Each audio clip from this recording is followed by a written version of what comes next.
Hello everyone, welcome to Club Deck Corner here on Club at 22, the Rangers podcast. And do a bit of a festive special, I suppose. Of course, we'll speak about the usual Rangers stuff as we do, but we'll do a wee thing towards the later half of the podcast anyway, to try and get you in the festive spirit. A Rangers-related Christmas idea that I quickly put together, and I'll be putting the guys on the spot with some things which will be interesting to see. We are live on YouTube and on Twitter tonight, so please do get yourself over to the YouTube channel, get yourself subscribed, get yourself involved in the live chat as we get into the festive spirit. We all wanted a blue Christmas, but not quite the one that we got, I suppose. But yes, I'm Scott Carney. Joining me tonight is Alistair Pearson. First of all, Ali, sorry I've had to move you to the other side for people that are watching this, but I went through all the effort of getting in that goddamn elf on a bloody shelf, the wee gonk that we've got that I absolutely love, and the nutcracker. So I've had to move, or else you wouldn't be able to see, because of the QR code that's on screen. Then you can still get tickets for our live show by scanning that. Ali, how are you? Yeah, it was my Christmas night out last night, so slightly fragile. I get about midnight last night, so good night, but I'm here to talk all things Rangers, unfortunately. Yes, we are, mate. Yes, well, thank you for making the effort wearing that Christmas jumper, mate. Do appreciate that, Alistair. And Ross McLean. Ross, how are you? Good evening, gents. Yes, the festive times are here, and very much looking forward to it. I do have the old Christmas jumper on. It's let me show you. It's all I want for Christmas is Sue. Very, very good. That's a wee eBay special. Thank you, eBay. But not quite the Tony Cholak, but it's just humble efforts. But no, it is good to be here, mate. Good to be here, and yes, let's get straight into it. Yes, let's get into it. I've got a Christmas cardigan on, and it's the only time I'll ever wear a cardigan. And it's got, like, I don't know what, reindeer, I don't know if they're reindeers or whatever. I've had this for absolutely years, though, and I'm going to get extremely warm in this cupboard while wearing it. The efforts we go through, lads, to get ourselves into things. It is the 17th for the Viceroy. I've just seen that up on screen there. I'm presuming you put that up there, Ali. It is the 17th. We had to move it from the 16th because Rangers decided to put the Annan game on the Friday evening, which clashed with our original plan, so it will be the 17th. All your tickets that you've already bought, if you bought them for the 16th, are still valid for the 17th. No issues there at all. But yeah, it'll be the 17th, and hopefully you can all still make it. And I'm actually delighted with the amount of people that have contacted and said, like, no need for me to change, and all that's fine, don't need refunded and whatever else. It's actually been really, really, really good and nice of everybody to be so understanding about it all. So we are very much looking forward to it. It is going to be a good night, so make sure you don't miss out. As I say, there is still tickets left, but they're getting fewer. That's all I'll say. They are getting fewer now, and just make sure you get them sooner rather than later. We'll start with Rangers stuff, and I'll get through it as quickly as I can, lads, because I want to get in the festive spirit too. So we'll have to discuss Rangers first, as we do. But yes, we'll start with the Hearts review, really. Ross, obviously, Ali and I done a reaction podcast after the game, after the 2-1 defeat against Hearts. It was another game that... It's another big game that this team lost. Simple as that. Yeah, it's one thing that we were speaking about the pod before. We've yet to win a big game under Danny Rowe. I thought Sunday was going to be the day. It was literally lined up absolutely perfectly. But I think at the moment, all I can say is when the big moments come, we don't show up. And it's happened time and time again. You look at that cup game against Celtic, 11 men in the pitch, fair evens on the pitch, nowhere near it, absolutely nowhere near it. It takes us to go a man down. It takes us to be the underdogs to really come up trumps. That's not when the pressure's on, because ultimately Rangers in that day were probably second favourites as soon as Asgard got sent off. So pressure's completely off there, really. Sunday, pressure's on. It's a fair playing ground. Can't do it. Conceding two very, very quick goals. The first goals, I'll give it to him. It's a good goal. Second goal, there's problems all over the place. We don't help ourselves, as much as we did have the ball in the back of the net. If you want to win the league, you still need to make more chances of what we're doing. Very much, absolutely powder puff up front, as the saying goes. especially the second half, especially. I could not see where a goal was coming from. It did take a last-minute ditch from a committee of all people to get a goal. Literally, other than that, you're not creating anything, and that'll never win you a league title. To a place at Tynecastle where, in the grand scheme of things, we've actually done not bad in previous years. So, I know that Hearts are a different team. They are ultimately top of the league, but Rangers shouldn't be fearing Tynecastle because they've shown they can go up there, they can win, but we don't have the quality to go up there and win just now. That's for me. It's one step behind. There's still a long way to go. Was it 20 games left in the league? Yes, you're a good way behind first, and you're at the end of the day we're fourth. So the first is absolute dream away just now. But there's still a long way to go. I will say that. I don't know if that's just me being the blind optimist. But there's still a long way.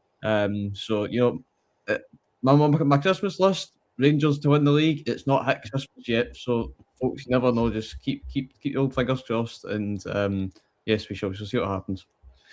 I wish I could have your optimism, mate. I think Sunday for me was one of those games that it felt big. It felt like a big game. I think we spoke about it, Ali, beforehand, even before the game had even started. I turned around to you and you were standing up watching a different TV than what we usually watch. And I was like, what are you doing? You're like, oh, it feels like a big game. I need to stand up. And I was like, yeah, it does. And I had that feeling about it. I had a feeling of I was really looking forward to the game. I was hoping more than anything else that we would see a Rangers win, that we would see a Rangers performance. And they always say it's the hope that kills you. And I think, Ali, we all know what this team are, but we were getting dragged back in there. At a point, it was like, we're getting dragged back into something here. But ultimately, the quality's not there. I mean, it just isn't. I mean, you can go through all the different things that may be wrong with the team, desire, heart, blah, blah, all that. But ultimately, for me, the quality's just not there. And a big game that you really should be making a better account of yourself in a game like that, because it is up to that point, probably the apart from the game. The game against Celtic, that's probably the biggest game of the season so far. And yeah, we faltered, mate. We really did. Yeah. I mean, I said months ago before Danny Rule came in, the league was done for me. But then Celtic lose a few games and it gives you that optimism. But I know Ross is still quite optimistic in terms of what's left to play for. And he's right, there is 20 games left, whatever it is. But let's be honest, and I said it in the post-match, Carney, these group of players are winning nothing this season. Absolutely nothing. Don't have the heart for it. And ultimately, as you say, they're not good enough. Hearts were better all over the park. Hearts have got better players than us. Let's just say that right now. We've spent best part of £30 million, euros, whatever it is. Hearts haven't spent anywhere near that in the summer. Their recruitment's bang on. The profile of player they've got is bang on. They've got physicality. They've got a togetherness. Get pace up front, they've got a goal scorer, they've got guys at the back that can defend, everything we don't have as a team. You've nailed that there for me pretty much there, mate. I think quality-wise, I think there's some that would be able to compete with the Hearts players, yes, but it's everything else that you said, mate, that's the profile of everything else. It's the attributes of everything else is what Hearts have better than us. As you say, togetherness, desire, heart, dig, wanting to help each other out, wanting to go the extra mile for their teammates. That's something that doesn't run through this Rangers team, so you're spot on. It's not. And you could see with Hearts, you could see with it at the end of the game, the togetherness they had when they beat Rangers, and they deserved to beat Rangers, and well done to Hearts. They're everything we're not as a football team. They're everything that, as a set of fans, we want in a team. You want that. Guys that are going to run through brick walls for you, and they have it. They've recruited extremely well, Hearts. Certainly, even the boy who scored the first goal, is it Finlay at the back? I know Derek McInnes has worked with him at Kilmarnock, and he's came up on loan from, I think, Oxford or something. He's with down south. Just a guy that knows the league, and he's a guy we could do with that kind of profile of player. And as I say, they've got pace up front and a guy who can score goals. And the boy Devlin in the middle of the park is what he is. He's a nuisance, but a good nuisance for Hearts. We don't have that. We look like wee boys, Carney. And I've said it for weeks. We just look like wee boys on the park. And when the chips are down, we know that group of players aren't going to do anything. They will never react to it. If you watch maybe Celtic 2-0 down, you always think they've got a chance to come back into a game. But with us, no chance. And sorry to be negative, I know it's Christmas time and I feel like I should have a Grinch mask on or something. Yeah. I should have a Grinch mask on. But people wouldn't know the difference. No, I know. But there's no point sugarcoating it at all. And guys would tune in to listen to us if we were sugarcoating it. But the bottom line is Rangers are not good enough. Simply not good enough. They're not going to win a league. And let's be honest about it. They're in a battle for third. They play Motherwell on Saturday. I know we've got a game in hand, but Motherwell win that. They go ahead, further ahead of us. In January, yes, we can bring players in January, but it's not going to fix it. It's plasters for me in January. You'll probably go into January as well, but at the present time, this Rangers team is not good enough. And Nico Raskin that can come out and say, "Oh, we still think it's on all this pish." Bloody show it on the park, because these guys are throwing it in, week out. And for me, as I said, we will win nothing this season with that group of players. I can't disagree. I think when it went 2-0, I remember just looking at you in the pub and I was like, you knew, you're just like, there's no chance. Especially the way that we conceded it. You were like, that's done. We don't create even nearly enough chances, and the chances that we do, we don't put away, which is the Achilles heel of this team, among others, of course. But that's one of the most frustrating ones, is that we don't create enough of the chances that we do create. We don't take them. So it was. As soon as it went 2-0, I was like, that is that. And look, in the second half, I thought Rangers were extremely poor, very, very poor. I thought we were in it for a bit at the start of the game. I thought we looked okay, but the second half, I thought we were dreadful, honestly. And I thought Hearts were sitting in, doing the right thing, waiting for the transition moments, and they should have scored, and they should have won it by more. I'll still stand by after watching the game back now that 2-1 flattered Rangers. It really did flatter Rangers, and Hearts were thoroughly deserved winners. The elephant in the room, Ross's Jack Butland's error for the second goal. Now, ultimately, I don't think that really makes a massive difference, because I don't think Rangers were going to be much better or going to win for that matter. So I don't think I can be...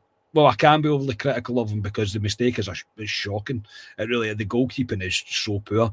And this is the biggest worry that I have with Jack Butland. I think when Rangers are playing well, are playing better, and he's called upon, and he did make a big save from Shankland, don't get me wrong, he did make a big save following that, but I feel like when the backs are against the wall a little bit with Rangers, I think he feels it more than anything, and I think that's when we see the errors coming out from him. There was a moment in the previous game as well where he came out and flapped it across as well, again, just kind of no really need for it, but this one, mate, it's one of those ones. Is when he done it, I was like, how's he scored from that angle? It's a really poor error, and this is unfortunately what Jack Butland has in him.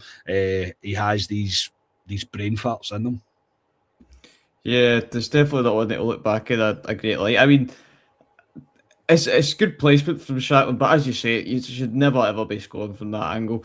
I think I sometimes need to be careful about Butland, because this season could have been, or could be, so much worse than what it already is if it wasn't for Jack Butland. But obviously, you need to call a spade when a chance like that is potentially, could you nab a point? Could you turn it round? I don't know. It definitely changes the team talk, and so obviously the old saying. But I mean, you're going in just before half time, 1-0. The morale's probably decent. There's a bit of a game plan.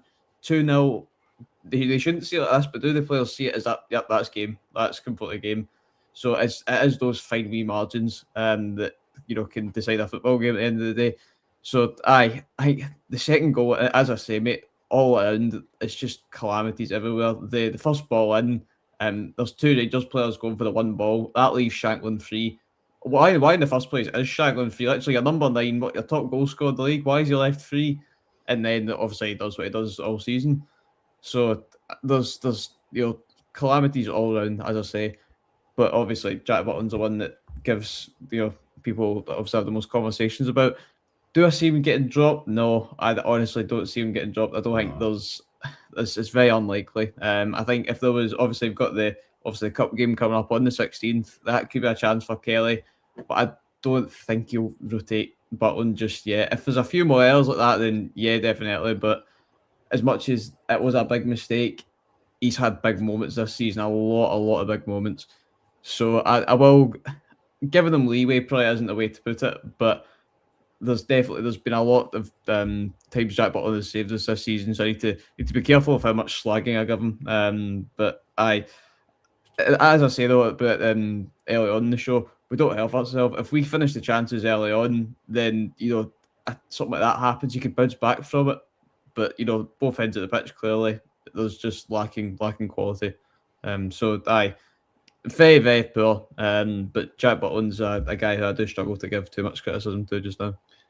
Yeah, I get that, mate. He's probably up there genuinely with one of the. We've probably spoke about it in previous pods. He's probably the player of the season up to this point. It's just when moments like that happen, it's one that sticks in your mind. It's one that sticks in the memory. All the good that he does do, and then he does something like that. You're like, because I generally don't know what he's thinking. It's one of those ones like, I'm not a goalkeeper, but even surely basic goalkeeping tells you don't lift your leg at that point.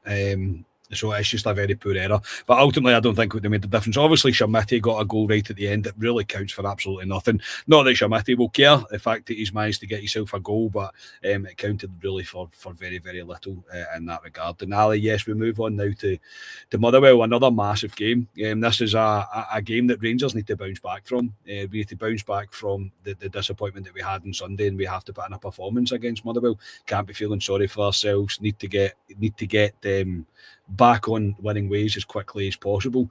Yes, it's Motherwell. Yes, they're going well. Yes, we're competing with them for a place in the league just now, for third place in the league just now. But ultimately, it's Rangers versus Motherwell at Ibrox. Rangers should be favourites for this.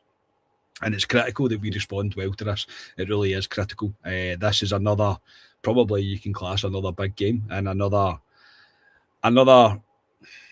hurdle for Danny Rule just to get over, get us the 3 points and get us on to the St Mirren game just before we hit the January window. But that can't be underestimated that this won't be an easy game against Motherwell on Saturday. Yes, Saturday. Yeah, my Wi-Fi's playing up, so if I drop out or something, that is why. Okay. I think you can hear me all right, yeah? Aye, he's fine. Yeah, it was buffering a wee minute ago there. But Motherwell on Saturday, 2 home games coming up before we play Celtic. It's got to be 6 points.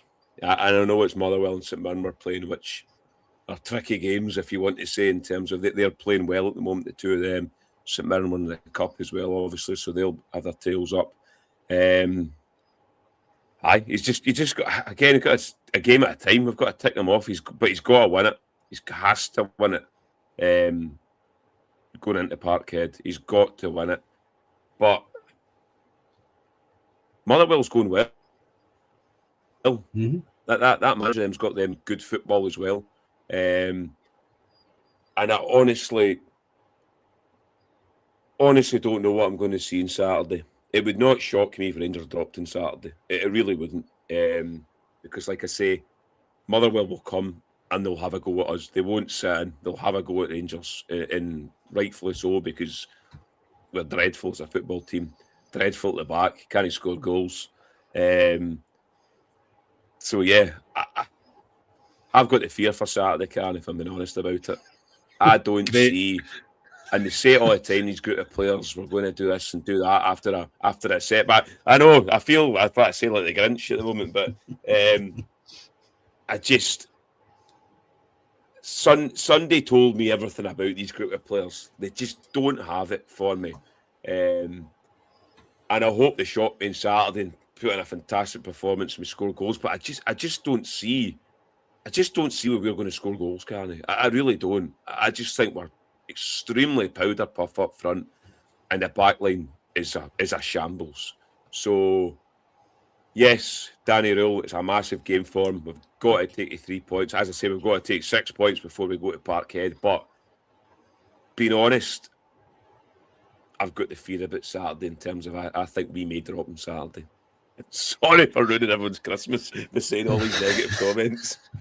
At least the game's not before Christmas, mate. Anyway, with the two defeats the way you're going on. No, I know. Look, mate. Look, I think you're right to be kind of cautious about it. Obviously, and Ross, it's hard to disagree with Ali's viewpoint. Is we don't create enough, and the guys that we've got to put the ball in the back of the net just don't do it often enough. I mean, yes, Schmidt's got himself on the goal sheet. Yes, Biowski scored in previous games before he got that knock and he was out. He looked like he'd found his shooting boots, but we have very little behind them. We have a midfield three just now of whatever combination that we tend to put together. I don't think works. I think Raskin is still missing in action. Genuinely, I think Diomande is horrifically bad, and I'm kind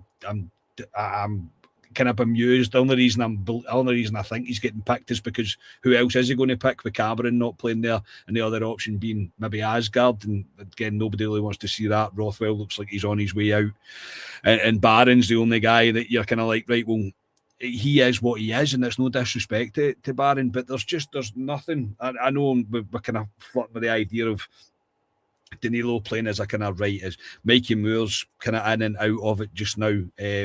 He obviously looks like a most promising player. But no matter what we try, we don't just seem to create enough of the chances. And against a stuffy team like Motherwell will be on Saturday, there's no doubt about it. Rangers could find this difficult to really score any opportunity that they may actually get. But I think it's no matter what, it's going to be a tough game against Motherwell on Saturday. I'm positive. I promise everybody positivity is coming. We'll have a laugh very soon with some of the things we're going to do. So stick with us. We'll get there. Yes, we will get there. Indeed, we will.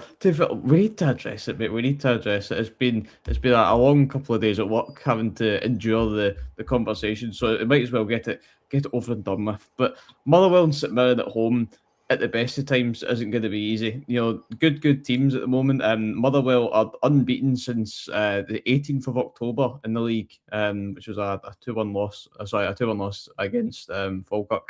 So they're in good form, and I think they're keeping the back door shut as well. So as I say, the best of times they'll be a good team. But as you say, teams can be as good or as bad as they are. We don't help ourselves because whenever those chances come, there's nothing create. We don't create anything. We don't finish the chances. I don't know. Danny Rose obviously said he's flexible. He's got two systems that he wants to play. Obviously, playing a 3 at the back just now. Does he go back to a 4? Do you change it up? I don't know what you do. Is there some tactics in there that we can see? Obviously, the one thing just now is that Danny Rota doesn't get the blame because the players are there. Could he switch it up? Is there anything that he could do? Could you play 2 up top? Could you, as much as Danilo, off the right, etc., it might not be ideal. It could be something just that wee bit different. So I do potentially maybe want to see something a bit different from a managerial point of view. But again, I know it's harsh because what the tools he's got there to work with. But I think there could be an opportunity there to maximise goal threat, playing Aaron's on the right. Is that really the most effective solution for us just now? Playing a relatively defensive midfield 3 with Diomande, Raskin and Barron. Is there anything else we can do in there to kind of make those chances for us? But again, it's a double-edged sword because when the chances come, who's going to score it? That's it's such an absolute headache. But I would like to see maybe something a wee bit different on Saturday. That's potentially too much to ask for even at Christmas. But we shall see. Yeah, look, mate, I get it. I think whatever we do right now is just not going to be enough. I mean, even Tavernier at centre half on Sunday was just, honestly, you can see why he's not a centre half. And I for one, hate, you all know that I hate being disrespectful to the guy, but his legs just are completely spent away from him, man. And he's points you seen him chasing back, and I thought, you look like you're walking more than you're running. But again, that's the situation that we found ourselves in due to poor recruitment. I think Danny Rule for me is still very much in the kind of the free pass, the benefit of the doubt side of things, because we have to at least give him a window to see what he's going to do, to see who he's going to be able to bring in to patch this side up. The things are not going to get fixed in January. I don't think many people are under the impression that January is going to fix all our problems, but it needs to start in January, and it needs to be a significant start. Rangers can't afford to sign 4 players and only one of them are a success. Rangers need to sign 4 players, and at the very, very least 3 of them are a success and make an immediate difference in the team. That's how important it is. So give us any sort of standing, any sort of realistic chance of any sort of success, and by success I mean sustained winning of games, winning the big games, in inverted commas, which right now we really struggle to do, and just to get us playing a bit more football, playing more attractive football, playing more creative football, and giving us the best chance possible. Whereas right now with the team that we have, it's so unbelievably limited. It really is. So yeah, look, Saturday, massive game, generally a massive game, and yeah, I enjoy your Christmas, everybody, and hopefully on the 27th when you see us, we'll be smiling. Right, we'll get on to more light-hearted stuff. Ali, we were witness to a rumour today that Rangers are linked with Josh Windass. I thought, what a way to make my Christmas, mate, is to sign that absolute numbskull of a guy. I have got no interest in this, and I hope so much that this is just one of those rumours that can be easily linked because Danny Rule's worked with him before. Honestly, if Rangers sign Josh Windass, mate, it's curtains. But I just don't understand why that would even be a thing. Why would we even be considering that? The boy has talent, absolutely no doubt about it, but he's whole mentality is just not what we need. This is not what we need to be signing. Do you agree, or would you sign Josh Windass? I should be more, what's the word, civilised, and see if there's going to be differentiating opinions here. But no thanks for me, no. He's got a good song, Josh Windass. That's he probably does. that. Yeah. But there's a lot of players that we've got rid of that have got good songs. But when I seen it today, and I've seen it in the last couple of hours on Twitter or X, whatever you want to say, that Wrexham are saying that they don't want to let him go in January. So by the looks of it, he probably won't come. It's Danny Rule's worked with him at Sheffield Wednesday. He's actually done all right down in the Championship, whether that's his level down there, Josh Windass, but he's done quite well for Sheffield Wednesday. He's went to Wrexham, obviously they've got money there, so and obviously what happened at Sheffield Wednesday as well in terms of their owner, etc. So he did okay down there. He's 31, Josh Windass. I know he does look after himself. I don't think he drinks or anything. But I know he does look after himself. But no, he's not the level of player I think we should be looking at. We've seen Josh Windass. He's been up here. Yes, he was up here when he was younger. He was a bit of a clown. He was a bizarre player, Karen, because at times he was really good. The goal against Celtic, for example. The goal against Celtic. Unbelievable goal, man. Genuinely, and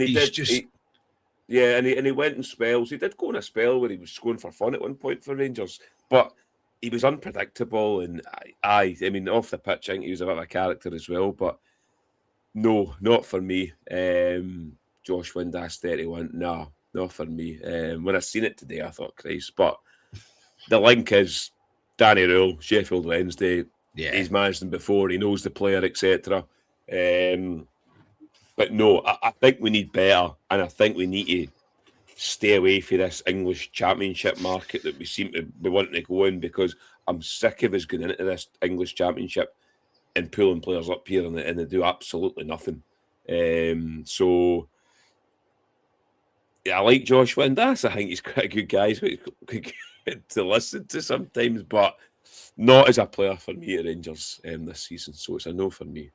Yeah, Ross, I think if you just take the player away from it and just say we're linked with a winger from the Championship, that in itself for me is red flags. I'm not saying we can't ever sign anybody from the Championship, but over the past God knows how many windows, we have tested that market and we've failed in that market. We have not attracted the correct calibre of player. So just based on that alone, it's a no. And then you take into account that it is Josh Windass, I'm like, absolutely not. Yes, it's a no from me. It is a no from me. Obviously, that link, it will always get made. It will always get made. It probably won't be the end of the Sheffield Wednesday rumours. You know, I'm sure they'll have a centre-back or a centre-mid who will be a perfect fit for Rangers for all different purposes because he's played under Danny Rule. That's all it's going to be. So I do think I just hope it's paper talk there's a long window. As much as it will go by pretty quickly, there's a decent amount of time to get in players from not just down south. I mean, you look at it just now, we're still paying the prices for down south players. Kieran Dowell was back in the bench. He's still a Rangers player. There's no clear track record there that down south is, the be all and end all. As I've said quite a few times in the pod, look at Jeffrey, look at Igaman.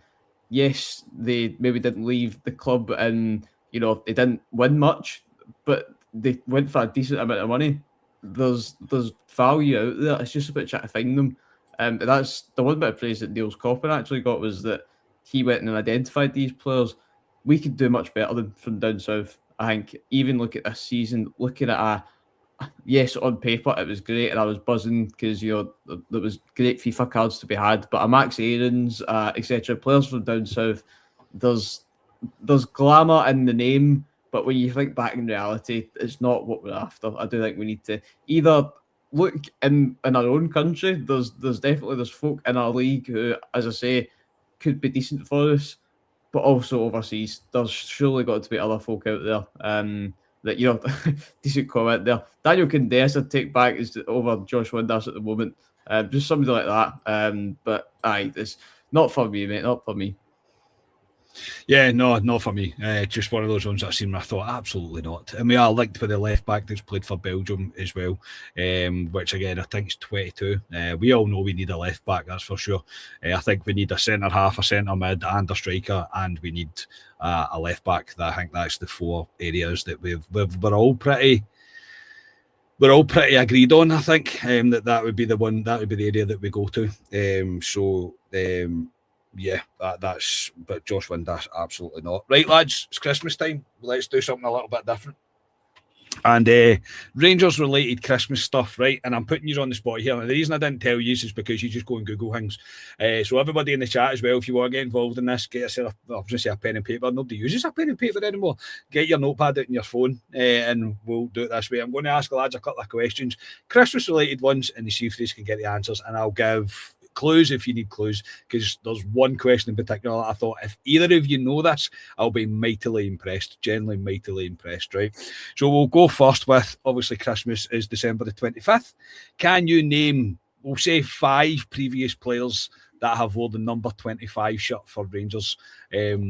Some has been recent, and a massive clue for both of you, quite a few of them are goalkeepers.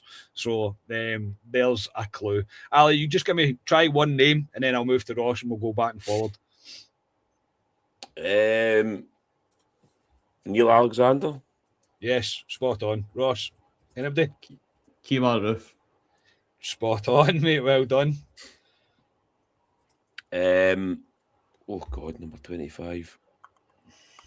Liam Kelly? No, not Liam Kelly, no.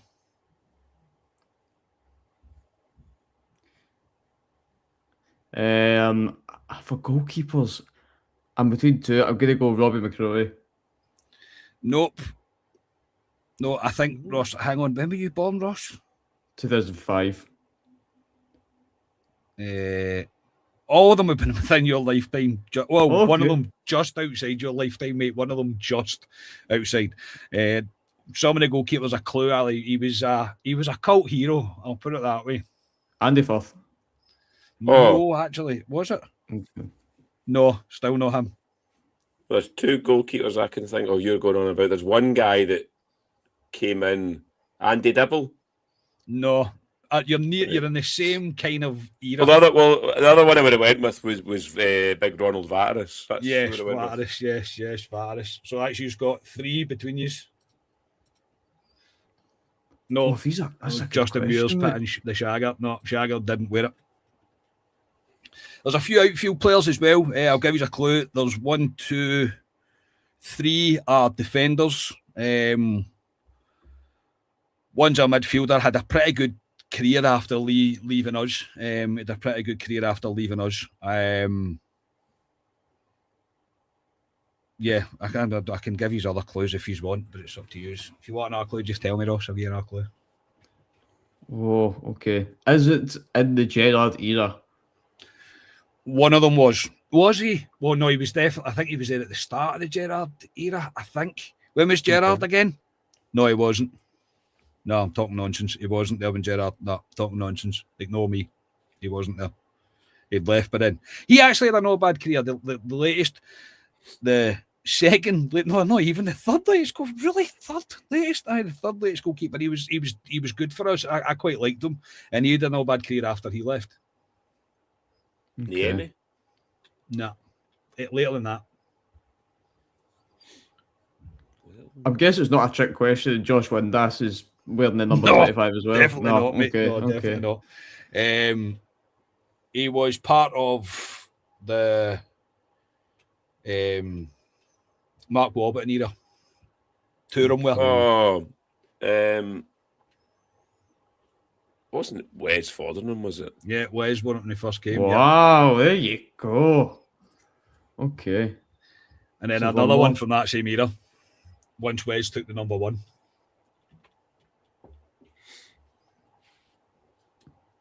Who was in number 2 when Wes was number 1? Oh, We've very rarely seen him. I can see it in Ali's face. It's coming.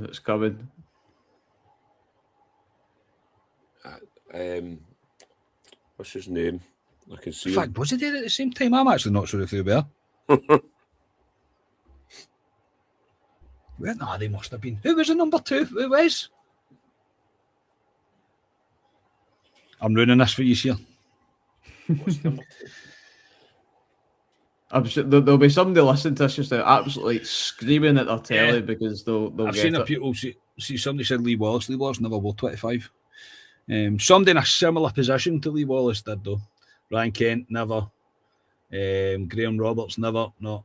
Waterous, that's already been said. An Australian played at the back. Tony not that Vidmar. Australian. Not Tony Vidmar. I was saying not that Australian, another one. Tony Vidmar. And a Scottish midfielder. Quite Jason a big Holt. guy. No, Oh, quite a no, big it's not. guy. It's not Jason Holt, I no. was about to say when you said that, Christ. Quite a big guy. One had a pretty fit missus as well. The other one, pretty. He was known for that more than he was anything else. Matt Polster. Yeah, Matt Polster, yeah. Well, you've done well there. Other ones were Hennenberg, Charlie Adam, Jack Alnwick, Matt Gilks, Lee Robinson. So they all wore the number 25 for Rangers. This one's, I mean, you should do better here. So I'll definitely let you guess 5 here yourselves. So the 12 days of Christmas, can you name 12? We don't go for 12. We'll go for 6 each. Players that have worn the number 12 jersey for Rangers. Oh, wow. That's the one number we don't have just now. I'm pretty sure we don't have a number 12 currently. In fact, this can't be true. We retired 12, did we not?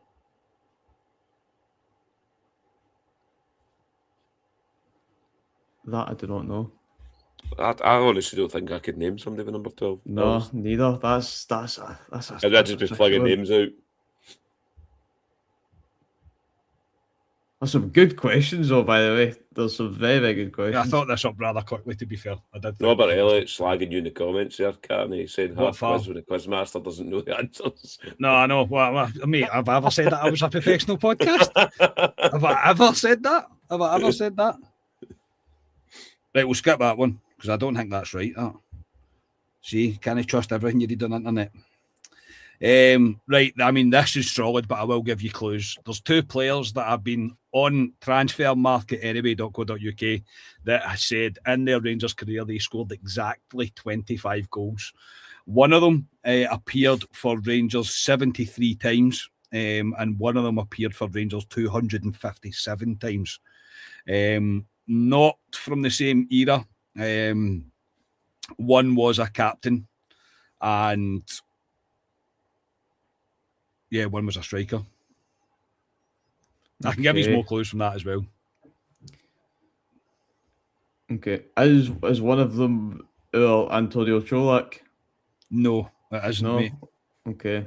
Let's try and get. He scored a decent amount of goals in a short amount of time. I reckon one of them was before your time, Ross, I think. Okay. Both of them are now retired. Both of them are now retired. Right, okay. Oh wow, okay. One has been back at Rangers in some capacity or another previously. It's not Jermaine Defoe, is it? No. No. I thought you were going to say it there. I was like, no way. I thought you had it. I was like, what? No. Johansson? Spot on, mate. Absolutely spot on. Jonathan Johansson, 73 appearances for Rangers, 25 goals. Yeah, spot on, mate. And the last one, a previous captain, was captain for quite a long time. Davy Weir? No. He scored a few goals. Amaruso? No. I think Alan must have scored more than 25, eh? Is it? Nothing really controversial about. Well, maybe at some point in his career it was slightly controversial. Do you want a clue? Yes, please. He's Scottish. It's not Ferguson, is it? Nah, No. much more than that, mate. Ferguson scored. Fuck, don't know how many goals Ferguson scored. More than 25. See, controversial. See if him. Well, at one point in his career, there was a little bit of controversy. It's just I'm telling you not to look at the chat. You're just looking at the chat, don't be looking at the chat. No. Oof. No, I know who it is now. Yeah, I know. You've seen it, haven't you? It's Lee Wallace, isn't it? Lee Wallace, mate. Yeah, Lee Wallace was the other one. There's 25 goals, 257 appearances and 25 goals for Rangers. So Wow. this next one, the one we'll finish on, is it would be much easier if things weren't in the state that they are in terms of our football club. And I reckon some of the answers might be the same for the different things, but it's called the Blue Christmas Awards, right? Instead of a standard kind of question of this and that, I've come up with different Christmas titles for whoever player you may choose for this. So this one made me laugh because I don't think there is one. The Star on Top of the Tree Award, the player of the season so far, Ali. Oh God, of the squad at the moment. Mm-hmm. Oh God, Christ.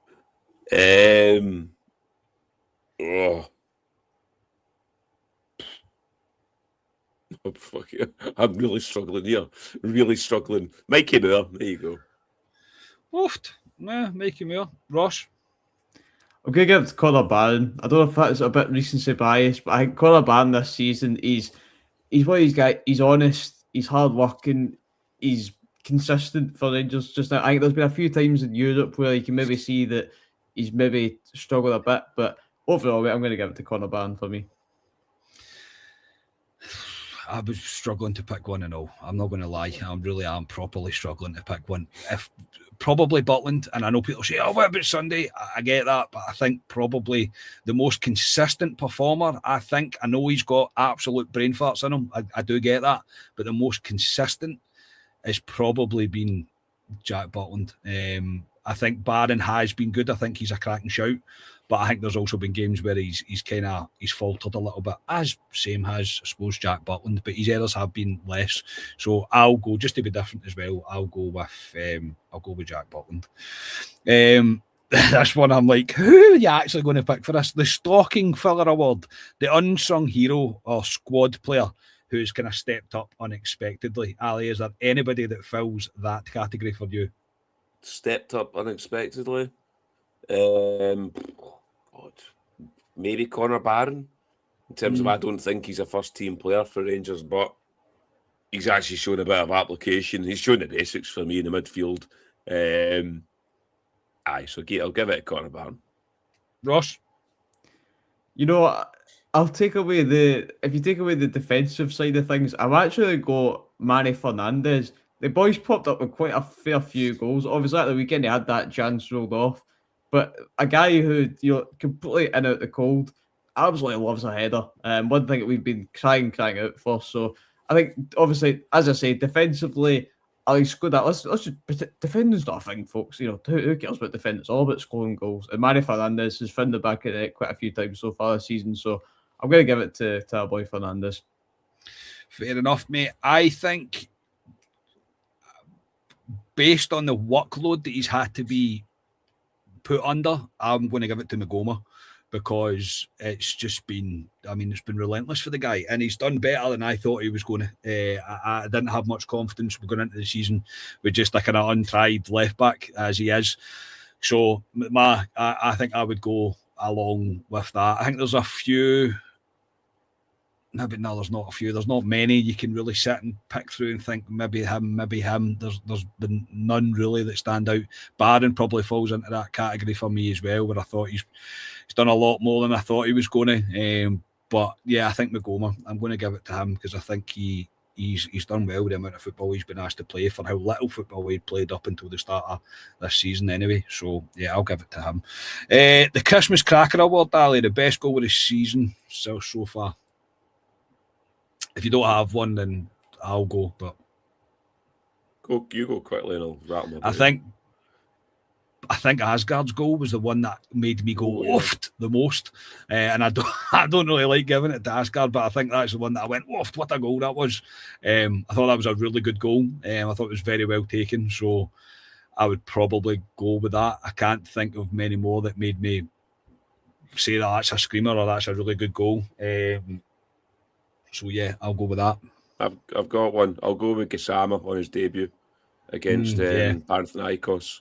Burst onto the scene, did his kind of trademark, kind of reversed it a wee bit across the keeper. And he scored very similar goals to, I think he scored 5 or 6 goals, Gassama, all very similar goals. I'll give it to him. Ross, anything different from they two? Ali, you've absolutely done me there. That was the one that I had, Jay. I remember that game. It was an absolute scream. Actually, I remember it was the first game that Mother McLean made it along to Ibrox, and what a goal it was! Honestly, I remember coming along, and the absolute excitement was unbearable. If I had to go completely out there, I'll be honest. There's the memory's trying here, because I've seen the ball in the back of our net. Never mind, us scoring as many goals. You know what? When's the last time you saw a bicycle kick? Majowski in Europe. Yeah, it's not quite goal of the season, I'm sure. But the last time I saw somebody do that, I would have put my hammy if I tried that. So Majowski, he gets my goal of the season award. Yeah, that's so far goal of the season so far. We're going to score loads of them in the second half of the season, mate. We're going to score absolute belters. That's a good shout. Yeah, that's a good shout. Good that we all went with something different. And we'll finish with the Grinch Award. So this one, I think we'll probably all pick the same thing. But a controversial VAR decision or a moment that fans would quite like to forget has happened. Do you want me to go first for this as well? On you go. Yeah. Not sending off Trusty after kicking Jack Butland in the head. I'm never ever going to get over that ever, because it's ridiculous. So yes, the SFA's doubling down on kicking someone in the head is okay, and we don't need to send them off. So I'll think that's probably the worst controversial moment of the season that's went against Rangers this season, where it's just a farce, really. Yeah, Alex? That's probably the one that, if you're looking up the decisions. Another one that potentially could have, it did cost us the game. Oh, sorry, Belter. Sorry, somebody's just won the appointment of Russell Martin. You have won, Christopher. Well done, mate. Well done, Christopher McLaren. Stay at the end, you'll collect a prize. In terms of a signed photo of Scotia wearing nothing but Manscaped boxers, that's coming your way, which you've worn for the past 3 years. Yeah, inside and out. Congratulations, Christopher. That trust it. That takes the biscuit for me. The only other one I would there's been quite a few, let me be honest, but another one which I thought was a game-changing decision when you look back at it. When we get done a couple of times in this one game, was against Hearts at Ibrox, was the Shanklin handball. And Shanklin scored the goal and said to all the Hearts players, I've handballed it. Yeah. And they didn't give it. They gave the goal, sorry, that they didn't rule it off. So that one for me was a shocker. But I mean, there's a catalogue of shocking decisions. Ross? not even joking. That's the exact same one as me. Honestly, that Shankland one was the one that, and I think it was the week after Martin Boyle. Something similar happened, and it wasn't as clear and deliberate. But then that was given. That Shankland one for me. The boys, I'm sure, smiling after that because he knows exactly what he's done. Justin Muir, thank you very much, mate. Honestly, mate, you don't need to do that, Justin, man. But thank you so much, mate. Very much appreciated. Ali, sorry. Great man, Justin. I wouldn't expect anything less than to be Justin. God bless America. And have a good Christmas as well, Justin. Yeah, have a good one, Justin. Thank you, mate. That's unreal, mate. Thank you very much.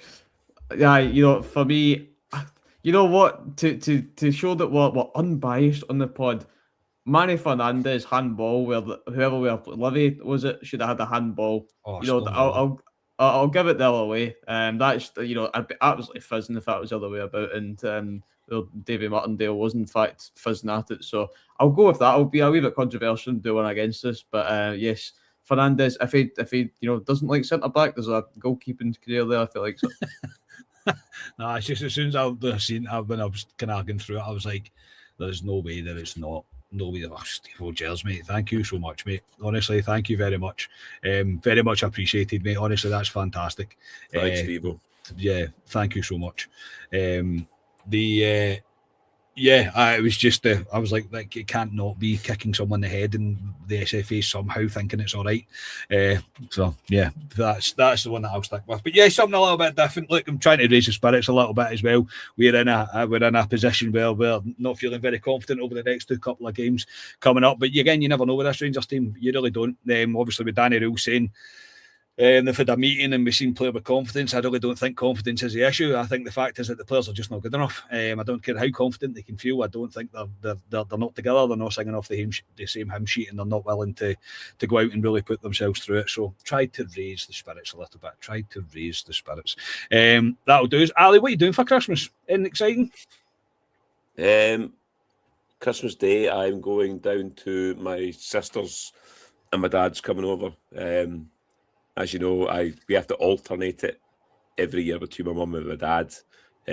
So, yes, that is what we're doing Christmas Day. Obviously, the Boxing Day match is not there, but it is there on the 27th. That is the one I look forward to. We've been away from home previously. We had at Ibrox. I don't know whether that's a good thing or not this year, but it means we can all meet up and have a couple of beers as well. Unfortunately, Scotia can't make it because tradition for Scotia on Boxing Day games is he wears a three-piece suit. And we turn up and go, why are you wearing a three-piece suit, Scotia? And he looks at us and goes, it's Boxing Day. As if we're idiots for not wearing it. Yeah, as if we're the idiots for not wearing a three-piece suit. Absolutely brilliant for Scotia. That was the first Boxing Day that I think I came and met you. I walked in and he's in a three-piece suit. And I was like, why are you in a suit, mate? He's like, it's Boxing Day. And I was like, and? As if you were a dick for wearing a Rangers top. I'm like, and? Yeah. Oh, brilliant, man. Absolutely superb. Yeah, no, look forward to it. I'll be honest, Christmas Day, it's a bit of an anticlimax. I prefer the build-up to Christmas. The actual day, I think, is a bit of an anticlimax. But, yeah, I'll look forward to it. Couple of drinks, lots of food as usual, and watch some shite telly too. So, aye. Ross, what about you? You doing a Christmas cooking, mate, as you're not doing it? That's up to the mother. That's not a chance. Sorry, mate. I can barely make some decent toast. Never mind Christmas dinner. Or buy non-sparkling water in a foreign country, mate. You really struggle with that as well. Well, no, so that's all the evidence you need. You know, I've failed my Nat 5 home ec by the looks of it. But I just absolute chill. I mean, I hope I'm getting a haircut for Christmas. Actually, looking back at the pod, I'm needing a bit of a haircut. So that's all I could ask for this festive period. But yes, looking forward to it. You know, you've got on Boxing Day, if anyone's looking for anything, like you've got Newcastle, Man U. It's always decent sitting by the telly, watching a wee bit of football. Yeah, indeed. And so there's plenty definitely to watch in the telly, that's for sure. And then usually the tradition is me and the younger brother go for a wee kickabout on New Year's. So looking forward to that. But yes, looking forward to just spend the time with the family as usual until the 27th comes and it's back to league action. So yes, I shall enjoy it while it lasts. Yeah, absolutely, mate. Yeah, I'm the same. Family arriving tomorrow, mate. I'm Christmas chef again this year, so I do enjoy that. That's after I enjoy that, but up to after we all have Christmas dinner, and I can sit down and that's me. I'm done, and I can sit and put my feet up. That's what I'm looking forward to the most. Obviously, spending it with family. It's always good to see everyone. But yeah, that's us for Christmas now, everybody. We will be back with just be 2 reaction videos over Christmas, so it'll be after the Motherwell go after the St Mirren game. I think you can understand we're all taking Christmas Eve, Christmas Day and Boxing Day off, but we'll definitely bring you 2 reactions to the games because me and Ali for our sins will be there for both games. We will definitely be at those games. So yeah, we'll bring reaction after that. And then after New Year, it will be a preview on the 2nd before obviously the Old Firm on the 3rd. So yeah, again, look, just to everybody, I'll do my wee X Factor moment. Thank you everybody for the support for the channel this year. Genuinely incredible. The response to the live show that we're doing in the Viceroy, again, genuinely incredible. I really hope you can save some of your Christmas money you might get, buy a ticket and come along and see us. We promise a good night, as good as us 4 clowns can manage to muster together anyway. But no, generally the support this year's been absolutely superb. It's not been a great year for our team, let's be honest, but we are still here. We're still going strong, and the pod is still growing, and it kind of blows my mind every day when I see the pod continue to grow. But again, it's all down to you guys. Without you, we don't have a podcast. On a personal level, I thank Ross, I thank Ali, and I thank Scotia for their constant input and putting up with me as their kind of part-time gaffer. I'd very much appreciate the guys' efforts that they put in, and everybody for tuning in. So have a Merry Christmas, all the best to you and yours. No matter what happens, always remember that we are the people. Merry Christmas, everybody, and we'll speak to you soon. Cheers.